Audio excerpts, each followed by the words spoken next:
Isa ka bang content creator? Isa sa pinaka-importante para mas mapaganda ang ating video ay ang audio quality. Alam mo ba na may wireless microphone na mura at solid? Pwede ito sa Android at iOS. Ang nakaganda pa dito sa wireless microphone na ito ay wala ka nang i-install na application para ito'y gagana. Ibig sabihin, plug and play na siya. Ang nakaganda pa dito ay matagal itong malowbat. So alam nyo naman na araw-araw ako nag-upload ng video at araw-araw ko rin ginagamit yung mic nito. So sa loob ng isang buwan ay isang beses lang ako nag-charge. At hindi lang yan, meron din siyang noise cancellation. Bagay ito sa mga content creator na outdoor gumagawa ng content. Nababawasan yung ingay ng video. So ito yung audio quality kapag hindi ko ginagamit yung wireless microphone at walang noise cancellation. So kung mapapansin nyo, maririnig nyo yung ingay ng electric fan.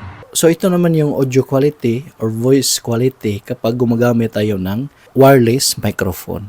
So ito pala yung makukuha niyo once na binili niyo yung microphone na to. Meron siyang charger. Then may microphone, then receiver. Nasa comment section yung link at pindutin niyo lang.